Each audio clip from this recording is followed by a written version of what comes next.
The curse of the antique mirror nearly destroyed us. It started as a dream come true, the kind of opportunity you don't expect to come knocking. But when it does, you seize it with both hands. My wife, Emily, and I had always wanted to live in the countryside. After years of saving, we finally found the perfect house, a charming old cottage in a quiet village in the English countryside. The house was everything we'd hoped for. It was nestled between rolling green hills, surrounded by tall oak trees, and had the kind of history that made you feel like you were stepping back in time. Built in the 1800s, it had an old stone fireplace, creaky wooden floors, and ivy crawling up the exterior walls. It was beautiful, peaceful, and everything we'd wanted for a fresh start away from the city. But what we didn't know then was that the house had a secret, one that would turn our dream into a nightmare. It started with a mirror, an old, antique mirror that had been left behind by the previous owners. I've never been one to believe in curses or the supernatural, but after what happened, I'm not sure I have a choice. The mirror was beautiful. I'll give it that. It hung in the hallway on the ground floor, right between the living room and the kitchen. It was tall, about 6 feet, with an ornate, gold-painted frame that was intricately carved. The glass itself was slightly warped with age, giving reflections a subtle, distorted look if you stood at just the right angle. It was the kind of piece you'd expect to see in an old mansion or maybe in a museum. Emily and I liked it at first. It gave the hallway a touch of elegance, and we figured it was just one of those things that added character to the house. We never questioned why the previous owners hadn't taken it with them when they moved. For the first few weeks, things were fine. We spent our time unpacking, exploring the village, and settling into our new life. But slowly, strange things began to happen. It started with small, barely noticeable events. At night, when we'd lie in bed, I'd hear faint noises coming from the hallway. It sounded like the soft creaking of floorboards, but I figured it was just the house settling. Old houses make noises, right? I brushed it off. But then Emily started hearing it too. She'd wake me up in the middle of the night, saying she heard whispers, like someone was standing just outside our bedroom door. I'd get up, check the hallway, and of course, there'd be nothing there. Still, the unease lingered. The first time we really felt something was wrong was about a month after we moved in.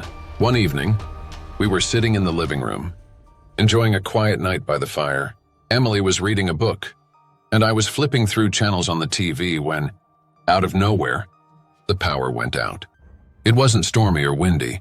There was no reason for the power to cut out like that. I grabbed a flashlight and went to check the fuse box in the kitchen, but everything seemed fine. The weird part was, as I walked back toward the living room, I noticed the mirror in the hallway.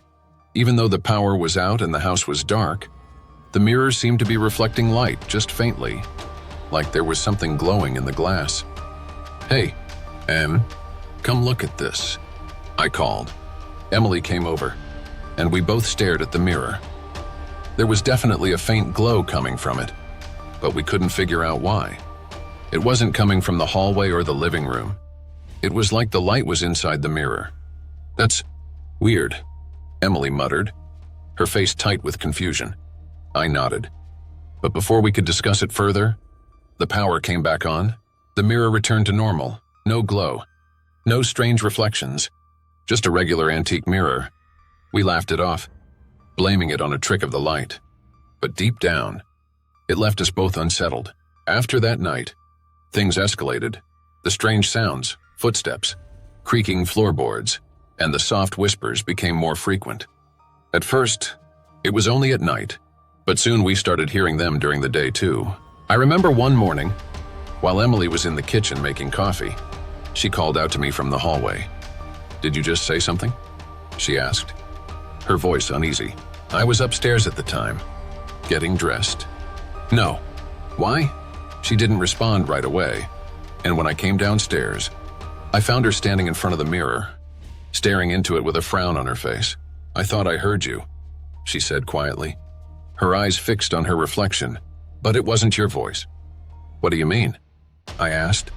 Joining her by the mirror, I heard someone whispering my name, she said, her voice trembling slightly, but it was coming from the mirror.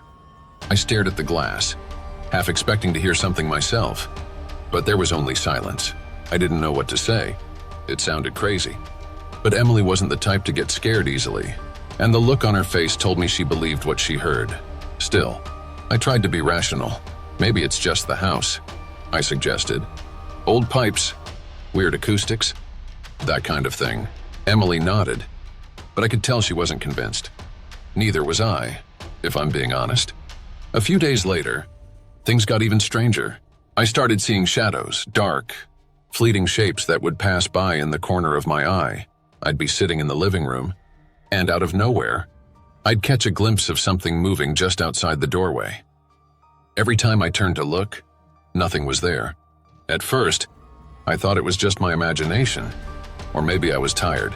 But the more it happened, the harder it became to ignore. One night, as I was watching TV, I saw a shadow move across the hallway, directly in front of the mirror. I stood up, my heart racing, and walked over to the hallway. I could feel the hair on the back of my neck standing up as I approached the mirror. The hallway was empty, no shadows, no figures, but the mirror was reflecting something strange again. This time, it wasn't light. It was my reflection, but something was wrong with it. In the reflection, my face looked distorted. My features were stretched, almost grotesque, like someone had taken my face and twisted it into a horrible shape. I blinked, and the image snapped back to normal. I backed away from the mirror, my hands shaking. I didn't tell Emily about it at first. I didn't want to scare her more than she already was, but I couldn't shake the feeling that the mirror was watching us. Like it was more than just an antique piece of furniture. That's when the nightmares started. At first, they were just unsettling dreams, vague, hazy images of the mirror, of shadows moving behind the glass. But over time, they became more vivid, more terrifying. I'd wake up in a cold sweat, my heart pounding, and the image of my distorted reflection burned into my mind. Emily wasn't immune to the nightmares either. One morning, she woke up in tears, clutching my arm, her face pale and drenched in sweat. "It was the mirror," she whispered, her voice shaking. I was standing in front of it, and my reflection. It wasn't me. It was something else, something horrible. I tried to comfort her, telling her it was just a dream. But deep down, I knew it wasn't that simple. We both knew something was wrong with the mirror, but we didn't know how to fix it. The nightmares continued for weeks, growing worse with each passing night. It wasn't long before we both started waking up at the same time, from the same dream, standing in front of the mirror at midnight, watching as our reflections slowly twisted into monstrous versions of ourselves. We knew we had to do something, but we weren't sure what. By this point, we were desperate for answers. I started doing research on the house, trying to find out more about its history and if there was any mention of the mirror. I spent hours online, combing through old records, forums, and even local legends. That's when I stumbled upon an old article from the early 1900s. It was about a previous owner of the house, a man named William Haversham. According to the article, Haversham had been an avid collector of antiques, including rare and unusual items from around the world. One of the items he had acquired was the mirror, an antique piece that had supposedly been cursed. The article mentioned that Haversham's wife had died under mysterious circumstances, and afterward, Haversham became reclusive, shutting himself away in the house. Neighbors reported seeing strange lights coming from the windows at night, and some even claimed to have heard whispers coming from the house when no one was there. The article hinted at a connection between the mirror and Haversham's descent into madness, but it didn't provide many details. Still, it was enough to make my skin crawl. I showed the article to Emily, and though she tried to stay calm, I could see the fear in her eyes. "What do we do?" she asked quietly. "We can't stay here." I didn't have an answer. We had put everything we had into this house, our savings, our future, but now it felt like the house, or the mirror, was trying to destroy us. We decided to get rid of the mirror. It seemed like the only option, but it wasn't as simple as just throwing it out. The mirror was massive, and trying to move it was a nightmare in itself. It was like the mirror didn't want to leave. That night, as we struggled to lift it from the wall, The power went out again, just like it had the first time we noticed something was wrong. The house was plunged into darkness, and in the dim glow of our flashlights, I could swear I saw the mirror flicker, like something was moving inside it. "Let's just leave it," Emily said, her voice trembling. "We'll deal with it in the morning." But I couldn't. I knew that if we didn't get rid of it now, we'd never be able to. So, with every ounce of strength I had, I yanked the mirror from the wall. As soon as I did, the knocking started. It wasn't a gentle, rhythmic tapping. It was loud, frantic, like someone was pounding on the inside of the mirror. Desperate to get out, we both froze, staring at the mirror in horror. The glass was shaking, and in the dim light of the flashlight, I could see something moving inside it. A shape, a dark, twisted figure, pressed up against the glass, its hands pounding against the surface. "Put it back!" Emily screamed, her voice breaking, but I couldn't move. I was rooted to the spot.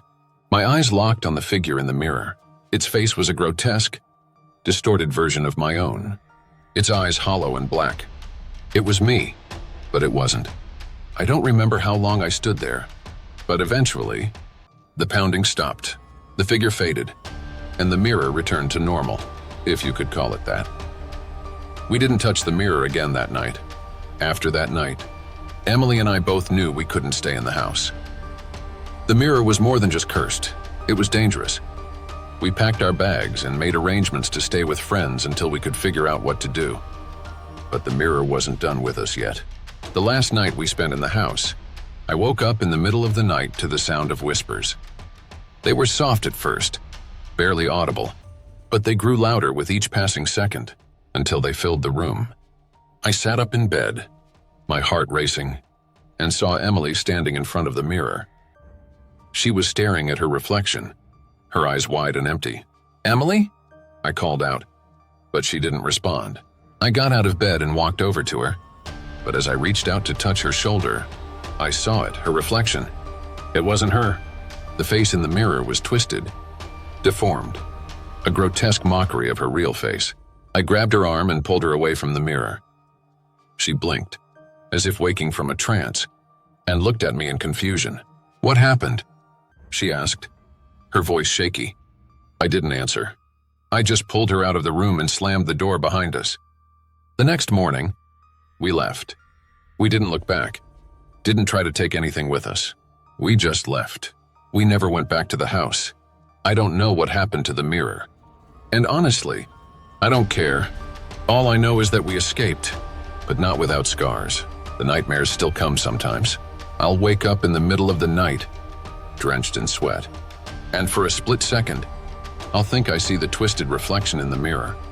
But when I blink, it's gone. We've moved on with our lives. But the memory of that house, of that cursed mirror, still haunts us. I don't know what it was, or why it chose us, but I do know one thing. Some things are better left untouched. Months after we left the house, I got a call from the real estate agent who had sold us the property. She asked if we were still interested in selling, and I told her we had no plans to return. That's when she mentioned something that sent a chill down my spine. "The new owners," she said. "They've been asking about the mirror in the hallway. They say strange things have been happening since they moved in." I didn't ask for details. I just hung up the phone and tried to push the thought from my mind. But deep down, I knew the curse of the mirror wasn't over.